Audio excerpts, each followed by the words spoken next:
Be enthusiastic. Go the extra mile. Take action. So the concept of just sit here and think good things and good things are going to happen to you, good luck with that. When income from your assets exceeds your monthly expenses, you are financially free.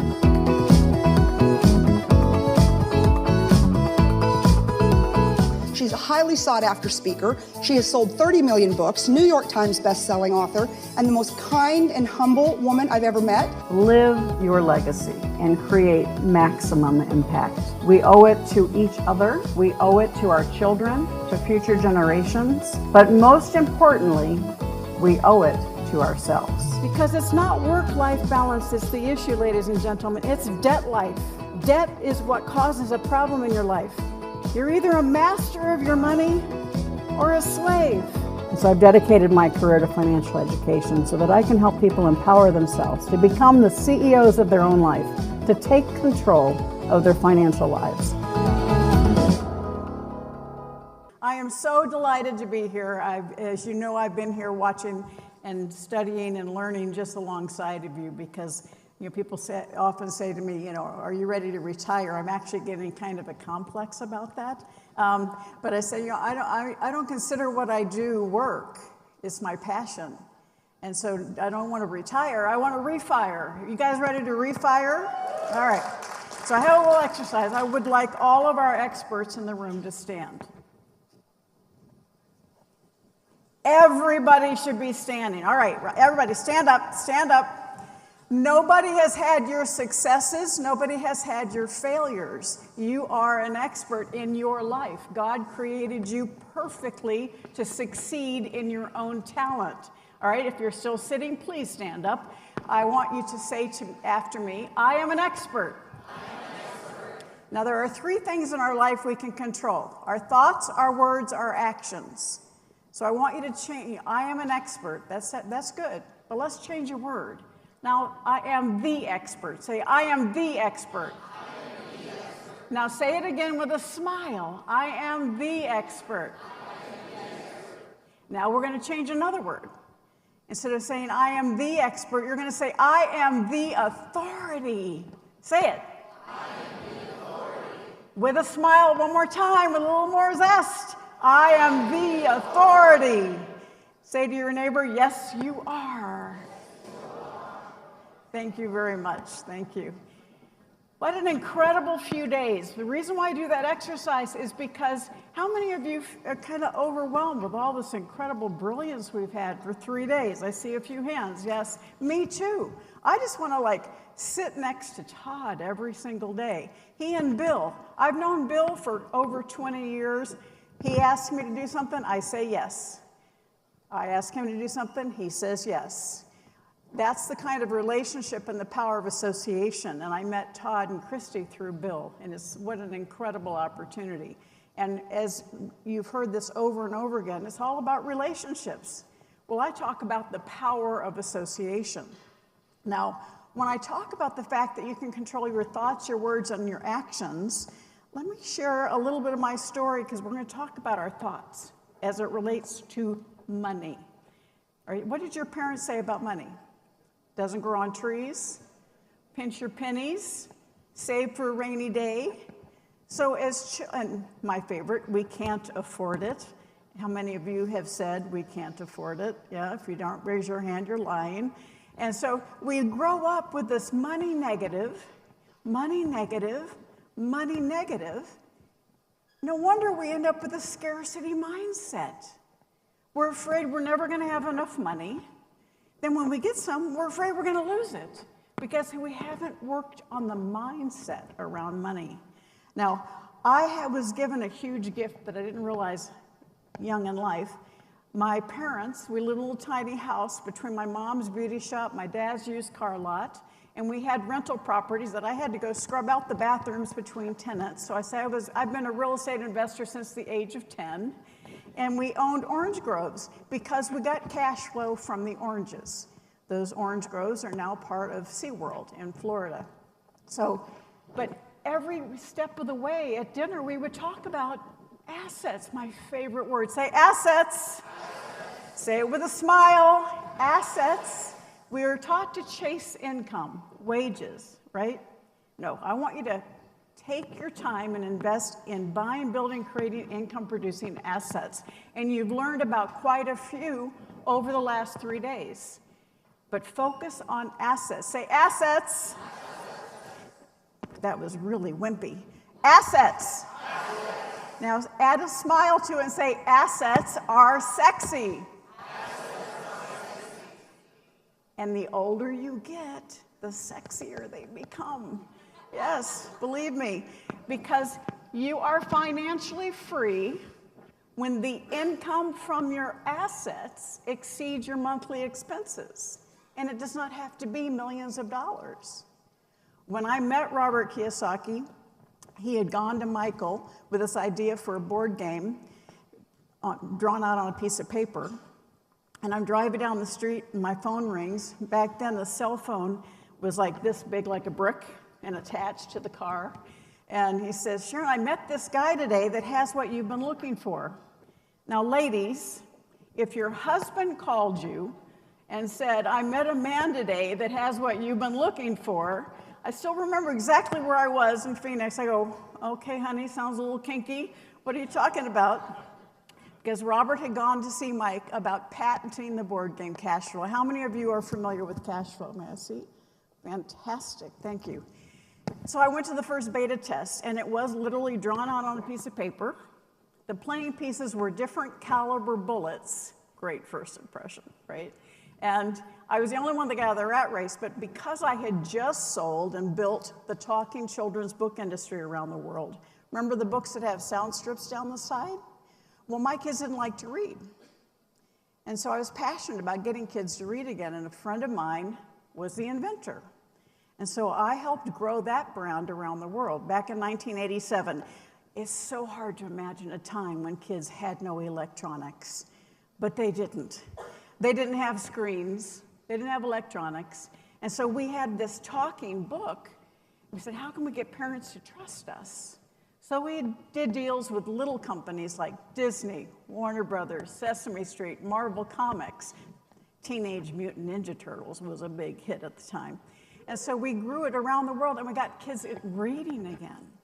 And so in that process, I learned a lot about licensing, about building assets, getting revenue streams, other people's money, time, and resources. That's something you've heard a lot about the last 3 days. You don't have to do it by yourself. And so I told Robert, I said, well, I have the contacts. Let me help me, get this game commercialized, just as a friend. And told me he was going to charge $200 for it. 1996, $200 for a board game. I said, well, maybe you should write a brochure that helps explain the philosophy behind the game. And that's when he asked me to be his partner. We wrote the brochure together, and that brochure was called Rich Dad, Poor Dad. Most people don't realize that. We never expected to take on a life of its own. We were writing something to sell the board game. And it, of course, took off. It was the first of 15 books we wrote together in the Rich Dad series, and we grew that company, the Rich Dad company, to the largest global personal finance brand, and impacted millions of people. 15 books later, multiple products, games, and we ended up in 110 countries and over 51 languages. And this was before the internet, before Amazon, the old-fashioned kind of marketing, people telling other people. Many of you have come up to me and talked to me about how much Rich Dad meant to you. I always ask, well, how'd you hear about it? It's usually my friend, my parents, my uncle. Greatest form of advertising you can have still today. But the whole essence of that was building something to solve a problem or serve a need. So I want you to think about your own business. What problem do you solve? What need do you serve? Always come back to that, because we can get derailed. COVID is a perfect example. But you have to remember, okay, what's my ultimate goal? 2 restaurant owners. One closes because of COVID. One says, okay, I got to work with the cards I'm dealt. All of a sudden, he put everything he did into to-go and delivery. Today, it's 400% bigger than it was then. The other one's closed, based on how they could handle change. The only thing constant in life is change. But again, thinking of how you can take assets. One of my superpowers with my incredible husband, Michael, of 44 years.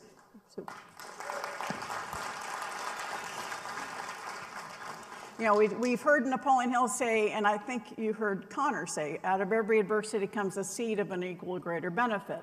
Well, I always tell the story when I have more time about when I made the decision to leave public accounting.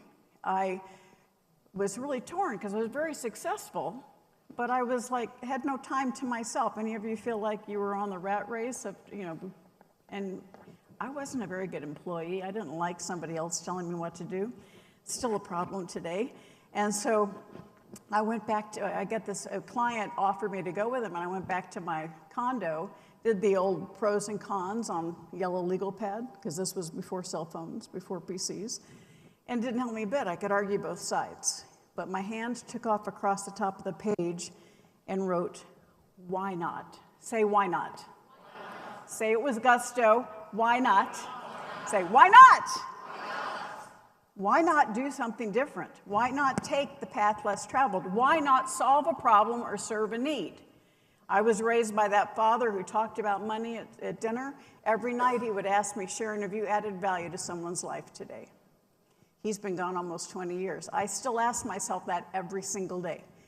Have I added value to somebody's life today? Wouldn't the world be a better place if we focused on adding value to other people's lives?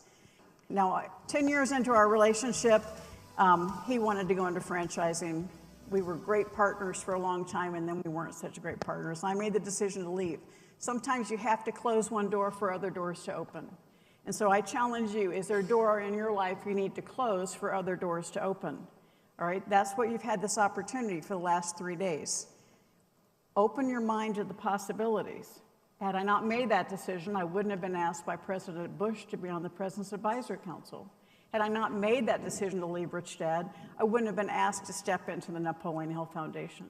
And so each of you has the opportunity to ask yourself, is there a door in your life you need to close for other doors to open? Solving problems, serving needs, buying, building, and creating income-producing assets. Say it again, assets are sexy. I asked her on the spot, like, can you buy a house, no money down? You want to tell everyone what you really said? What I said backstage? Well, you said yes. Yes, but I did. From here, I said yes. The caveat would have been, if you were looking at conventional financing from a bank, it's hard to buy a house with no money down. You have to be creative. What's an example of creative? Seller financing. Seller. Yeah. So if seller doesn't need the cash right away, you tell them, you know, I'll give you a better interest rate than you can in another investment. Or sometimes you actually pay them a little premium so you don't have to pay money down. People still do all-inclusive trust deeds. You know those ones where they have a mortgage and then they sell you the property and then they pay the mortgage. Are those still done?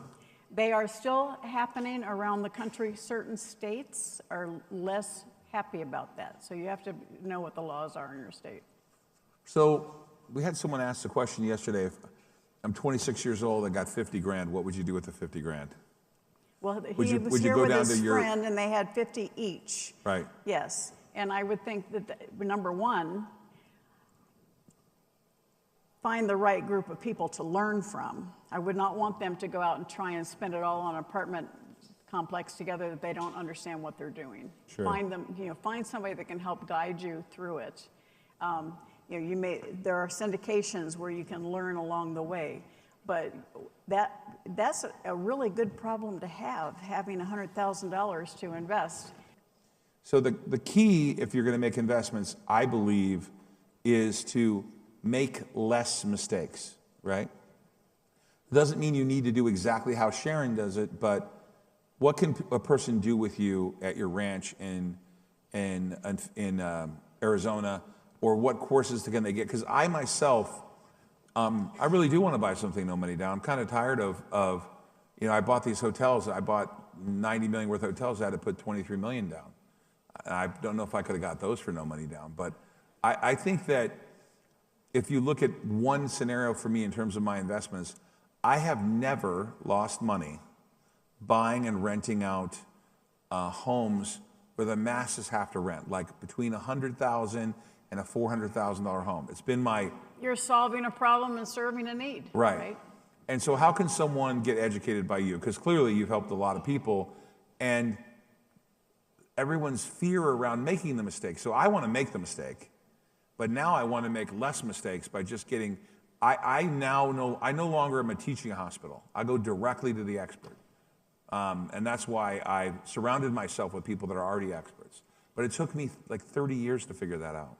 Well, you started this conversation by saying, you know, I was trying to do it on my own. So let's start there, because too many people, we're taught in school to do everything on our own. Sure. And that's, you heard Greg talk about my first book with the Napoleon Hill Foundation called 3 Feet from Gold yesterday.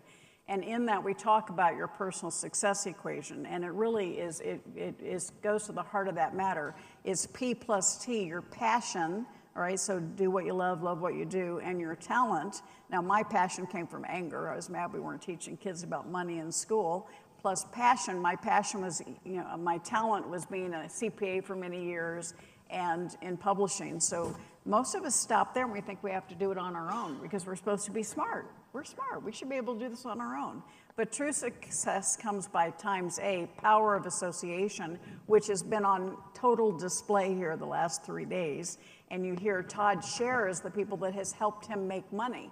That's the beauty of the fact that you have people on your team who are strong where you are weak. You have people who are stronger than you in mentoring, can help you accelerate your money. Because, you know, at the end of the day, it's about the movement of money, the acceleration of money. And so how can you have the right decisions based on the facts that you have, bringing in the talent of the team that you need? And then times A, taking action. Now, you've heard that word several times the last 3 days. You know, and I always challenge people, when was the last time you did something for the first time? Get out of your comfort zone. But again, don't take those big risks. And then all of it is with a plus F for faith. If you write down personalsuccessequation.com, I have a workbook for you to go through on your own and trigger some ideas that can help you find that next association you need or help that faith. Do you believe in what you're doing? Do you believe it's needed? Do you believe it's going to be successful? Most of us, when I have high-level mentoring clients, and usually it's the power of association that needs work and the faith and confidence in themselves, and they go hand in hand. I mean, in the last 3 days, I'm in awe of Todd. I just want to hang out with him and learn from him. I mean, I feel like a slug compared to this guy with all the stuff he's been talking about. So put yourself in a position of greatest potential. Be in an environment where you are challenged, where you are not the smartest person in the room. And in doing that, you find the right people. Don't have your brother-in-law, who is a corporate attorney, help you do complex real estate deals. Make sure you got a real estate attorney. Make sure you got the right advisor helping you make those decisions so that you're not making those mistakes along the way. My question is about your father. What was the essence of what your father taught you? Thank you. You know, I was listening to Christy yesterday about her dad. My dad grew up on a farm in the hills of Alabama. He never told me to do anything, and before I could drive at 16, I had to change the oil and change all 4 tires on my car. All right, so it was all, and he never ever told me to do my homework, but it was always done. So there was this expectation that you are in charge of yourself. You are the CEO of your life. That was always the message. He says, you can do anything you want. I was the only woman in my business classes. I was the only woman in my accounting classes, and I was one of the very first women in public accounting in the Southeast United States. It didn't hold me back. I just knew that I had to work a little harder than the guys who started with me, and I said, okay, that's my goal. And so it was a father who would give you the shirt off his back, but you better toe the line. Sharon, thank you so much for bringing value and your expertise to this. It was beautiful. And Todd, thank you for inviting her. If you read the book that you co-wrote about outwitting the devil, or you presented, or you found, or somehow you got it published, it's a great story there. Napoleon talks about having his imaginary board of directors. Do you have an imaginary board of directors? And if so, who's on that board? Absolutely. That's a good question. It's a great question. How many of you have read Outwitting the Devil? How many of you have not? We have a few clients left. All right, so I would highly recommend you get it. You can get it through my website. I'll autograph it for you, SharonLechter.com. But Outwitting the Devil, just as a background so I can catch people up to your question, Napoleon Hill took 25 years writing Think and Grow Rich. And when he published it, he was frustrated because he said, I am giving you the doctoral thesis of success. This is what will make you a millionaire. But you won't take action because of fear. So he added the last chapter, the 6 Ghosts of Fear, but even then he was frustrated. So having spent 25 years, when he released it in 1937, in 1938 he sat down and he would have used the word downloaded if that word existed back then. Sharon, I'm having trouble hearing because I'm just old now, but are you talking about the original Think and Grow Rich? The original Think and Grow Rich was a 25-year project. Right, okay, Yeah. just want to make sure we're on the same page. And then when he published it, he was frustrated, and so he wrote Outwitting the Devil in 1938. And his wife worked for the Presbyterian College, so she forbid it to be published. She was afraid she would be fired. That manuscript was locked away in the vault for 73 years. The month that we released 3 Feet from Gold, Greg and I got a call from the foundation saying, we have this manuscript, we don't know what to do with it. And they sent it to me. So I ran off to San Diego where I do most of my writing. And it was a manuscript that was done on a typewriter. And he had his handwritten comments in the margins. It was as if I was having a conversation with Napoleon Hill. I'll get to the imaginary board. Anyway, so this book, even though she forbid it to be published, there was a higher power at work because it was the right message for today. It was about dealing with fear. The younger generation, it's a little in your face. And in it, he talks about having that definiteness of purpose, learning from your adversity, all right? What things that happen to you are not definitions, they are occurrences. Learn from that. Becoming a master of yourself. Controlling your environment. Again, I just talked about that. Your environment. Who are you hanging out with? Are you challenging yourself? And then controlling your time.